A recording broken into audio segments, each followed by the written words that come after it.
Hello दोस्तों, पिछले class में वर्ण के बारे में देखे थे कि वैसा वर्ण किसको बोलते हैं दोस्तों। वह ध्वनि जिसके खंड या टुकड़े नहीं किया जा सके, जिसको हम पिछले क्लास में देखे थे। जैसे कोई चीज़ लिख कर बताया था आपको दोस्तों। जैसे हम यहाँ पर देखिए लिखते हैं,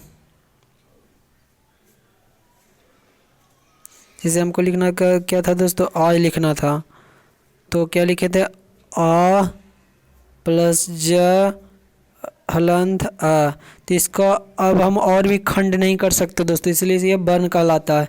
तो वर्ण तक समझ गए होंगे दोस्तों। अब उसी में वर्ण के भेद पढ़ेंगे दोस्तों। वर्णों के भेद, वर्णों के आज क्या पढ़ रहे हैं दोस्तों, भेद पढ़ रहे हैं, यानी काइंड्स ऑफ लेटर पढ़ रहे हैं। तो वर्ण के दो भेद होते हैं दोस्तों, याद रखिएगा।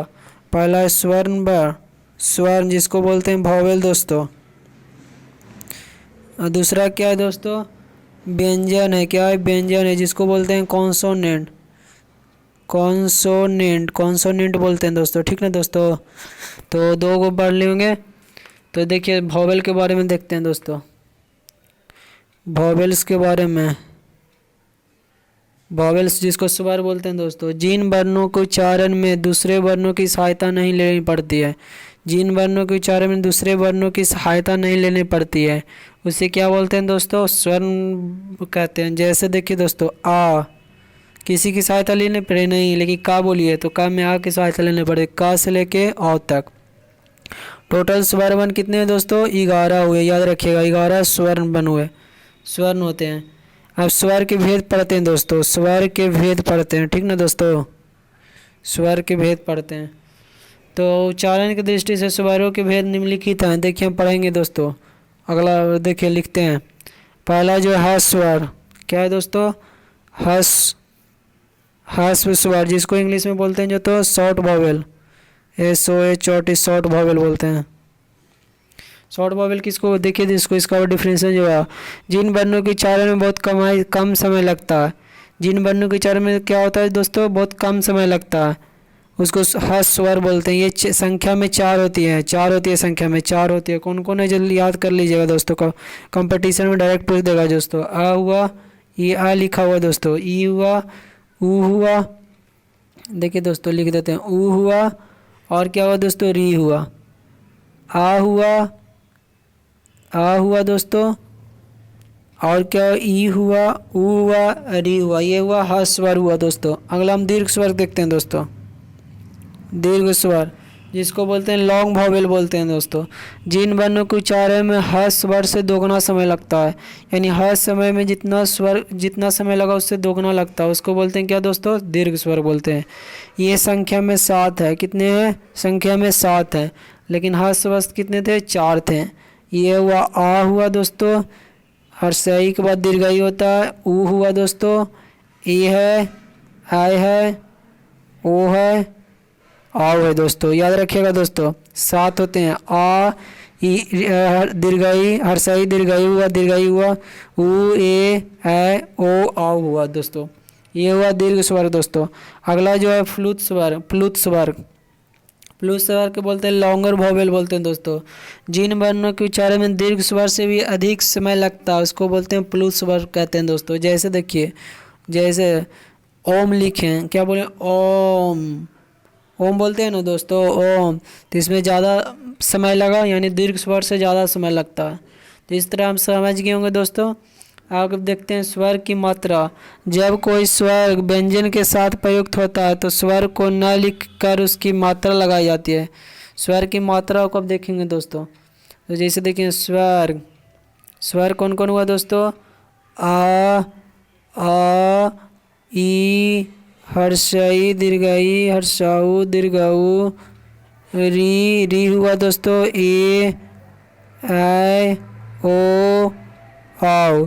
तो देखिए दोस्तों, इसको मात्रा का प्रयोग करते हैं जब कोई स्वर व्यंजन के साथ प्रयुक्त होता है। कोई भी स्वर किसके साथ, व्यंजन के साथ प्रयुक्त होता है ना दोस्तों, तो स्वर को नहीं लिखकर उसकी मात्रा को केवल लिखते हैं। जैसे उसको मात्रा को लिखते हैं, आपको समझाते हैं दोस्तों।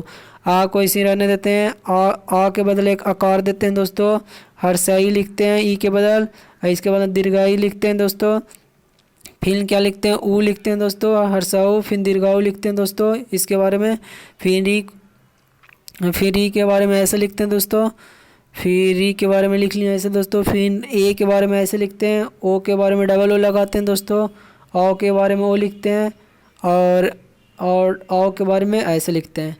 ठीक ना दोस्तों, ये इसका लिखने का तरीका। देखिए हम समझा लिख देते हैं। दे स्वर्ग मात्रा में, स्वर्ग लिखें दोस्तों मात्रा में।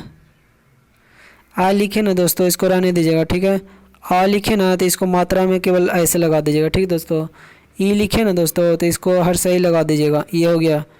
और ये लिखिएगा ना हर सही दीर्घाऊ तो इसको इधर से लगा दीजिएगा। ठीक है दोस्तों, ऊ लिखिएगा ना तो ऐसे लिखा दीजिएगा। फिर हर सौ लिखिएगा, दीर्घाऊ लिखिएगा तो ऐसे लगा दीजिएगा दोस्तों। री लिखें, री लिखें ना दोस्तों तो ऐसे लगा दीजिएगा। फिर ए लिखे ना दोस्तों तो ऐसे लगा लीजिएगा।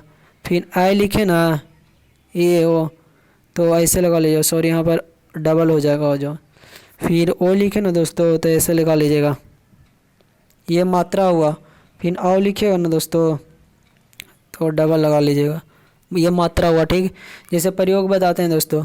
का में का हुआ, का हुआ, का लग रहा है, देखिए जो दोस्तों मात्रा वाला का। आ हुआ, इसमें का आकार हुआ। की हर्षई दीर्घाऊ की, कु दोस्तों। फिर ये देखिए कु हुआ दोस्तों। फिर ये री वाला हुआ। फिर के हुआ दोस्तों, काय हुआ दोस्तों। फिर को हुआ, फिर का हुआ। तो इस तरह समझ गए दोस्तों, हम मात्रा को स्वर को मात्रा में बता दिए। ठीक है दोस्तों, आगे बढ़ते हैं। अगला जो है अयोगवा, अयोगवा जिसको बोलते हैं आफ्टर साउंड अन, अन दोस्तों। और अन को अयोगवा कहते हैं, क्योंकि यह तो न स्वर माने जाते हैं न ही व्यंजन, इसलिए इसको बोलते हैं क्या, अयोगवा। ठीक है, पता ना, अयोगवा इसको बोलते हैं। ठीक ना दोस्तों, अगला देखिए अयोगवा के प्रयोग निम्नलिखित रूप में किया जाता है, इसके बारे में देख लेते हैं। अयोगवा का प्रयोग कहाँ कहाँ किए हैं जो देख लेते हैं। अयोगवा का प्रयोग, अब वो अयोगवा का प्रयोग कहाँ करते हैं, निम्नलिखित रूप में करते हैं। इसको अगले में देखेंगे। ठीक है दोस्तों।